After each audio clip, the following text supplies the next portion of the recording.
मित्रांनो, हृदयविकार जाणूया, हृदयविकार टाळूया. हृदयविकार हा कुठला जंतू येऊन होणारा आजार नाही बरं का. हा एक मल्टीफॅक्टोरियल म्हणजे अनेक कारणांनी होणारा आजार आहे, ज्यामध्ये आहे उच्च रक्तदाब, रक्तातील वाढलेली साखर, कोलेस्ट्रॉल, तेलकट खाणं, बैठी जीवनशैली, स्मोकिंग, अल्कोहोल, किंबहुना या सगळ्या मोजता येणाऱ्या गोष्टी आहेत. पण यापैकी मोजता न येणारी एक अमूर्त अशी गोष्ट आहे, ती म्हणजे मेंटल स्ट्रेस. आता वारंवार आपण स्ट्रेस बद्दल बोलतो, लिहितो, ऐकतो, वाचतो, पण मेंटल स्ट्रेस म्हणजे नेमकं आहे तरी काय? सर्वसामान्य माणसाला जर विचारलं की तुम्हाला मेंटल स्ट्रेस आहे का, त्याची उत्तर तो दोन प्रकारात देईल: स्ट्रेस आहे किंवा स्ट्रेस नाही. बऱ्याचदा म्हणलं तर आपल्यावरती खूप स्ट्रेस असतात आणि म्हणलं तर काहीच स्ट्रेस नसतात. मग हृदयविकार नेमका कोणता स्ट्रेस करतो? एक स्ट्रेस म्हणजे मोठा स्ट्रेस, काहीतरी मोठी घटना घडली, उदाहरणार्थ अपघात, नोकरी जाणं, कर्जबाजारी होणं. अशा पद्धतीचे स्ट्रेस क्वचितच जीवनामध्ये येतात. किंबहुना आपलं शरीर अशा स्ट्रेसना अधिक चांगल्या प्रकारे हाताळू शकतं. पण खऱ्या अर्थानं आपल्या हृदयाचं नुकसान करतं ते म्हणजे क्रॉनिक स्ट्रेस, छोटे छोटे स्ट्रेस की जे महिनोन्महिने वर्षानुवर्ष चालू राहतात. आता हे छोटे छोटे स्ट्रेस येतात कुठून? तर नातेसंबंधातून. परस्पर नातेसंबंधातील ताणतणाव, अविश्वास, एकटेपणा, मैत्रीचा अभाव ही छोटी छोटे स्ट्रेस क्रिएट करणारी अनेक कारणं आहेत. मग स्ट्रेस टाळायचे कसे? आज आपल्याला माहिती आहे की अथेरोस्क्लेरोसिस रिव्हर्सल वरती या जगामध्ये सगळ्यात पहिलं काम जे केलं ते डीन अर्निशनं केलं.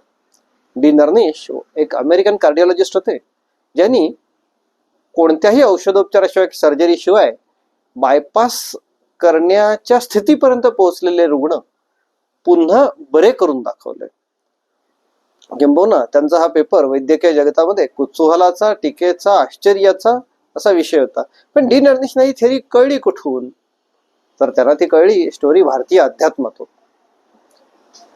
भारतीयांना सर्वसामान्यपणे स्वतःच्या गोष्टींची किंमत नसते, पण जेव्हा ते परदेशातून डीन अर्निश थेरी म्हणून येतं, तेव्हा आपण अध्यात्माकडे अधिक गांभीर्यानं बघू लागतो.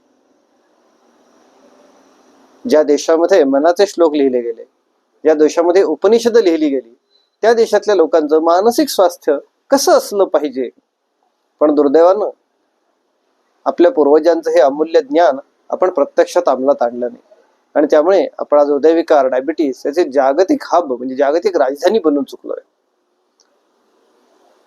म्हणजे हृदयविकाराला जर मात करायची असेल तर अध्यात्माला पर्याय नाही. अध्यात्म म्हणून ज्यांना स्वीकारण्याची अलर्जी असेल त्यांनी डीन अर्निश म्हणून स्वीकारायला हरकत नाही. पर्याय तोच आहे, मार्ग तोच आहे.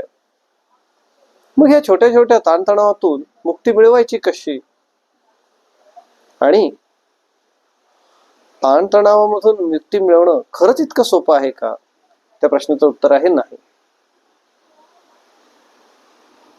ताणतणाव कसे निर्माण होतात? मुळात याबद्दल एक सविस्तर चर्चा भगवद्गीतेत येऊन गेलेली आहे. अर्जुन कृष्णाला विचारतो, मनुष्य करतो पाप कोणाच्या प्रेरणेमुळे, नसता आपुली इच्छा वेठीस धरला जसा. यावरती भगवंतांनी दिलेलं उत्तर फार सुंदर आहे बरं का.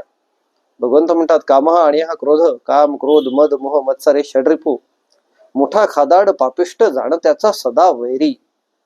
म्हणून हे षड्रिपूंपासून दूर राहील.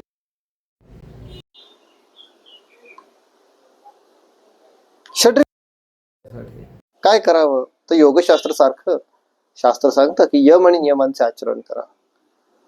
योग म्हणजे झाडाला वेली गुंडाळतात तसे हातपाय झाडाला गुंडाळून पडणे म्हणजे योग नव्हे बरं का. किंवा सायकलच्या चाकामध्ये हवा भरावी असं फुसफुस करणे म्हणजे योग नाही. तर यम, नियम, ध्यान, धारणा, आसन, साधना, प्रत्याहार, समाधी अशा चढत्या क्रमाचा अष्टांग योग मार्ग आहे. ज्यांना हृदयविकारापासून खरोखर मुक्ती हवी असेल त्यांनी या अष्टांग योग मार्गाचा वापर करावा. या सगळ्यामध्ये होमिओपॅथीचे खूप उपयोग होऊ शकतो. हृदयविकार आल्यानंतर रक्तवाहिन्यांमध्ये साठलेले प्लाक जर विरघळवायचे असतील तर होमिओपॅथिक औषधांचा खूप चांगला उपयोग होतो. आता हे प्लाक पण दोन प्रकारचे असतात. काही असतात ते कॅल्सिफिक प्लाक्स असतात काही असतात ते अथेरोमॅटास म्हणजे कोलेस्ट्रॉलचे प्लाक्स असतात. साधारणपणे हे कोलेस्ट्रॉलचे प्लाक हे अनस्टेबल असतात आणि ते जास्त धोकादायक असतात. कम्पॅरेटिव्हली जे कॅल्शियमचे प्लाक्स असतात, साधारणपणे वयोवृद्ध लोकांमध्ये हे दिसून येतात.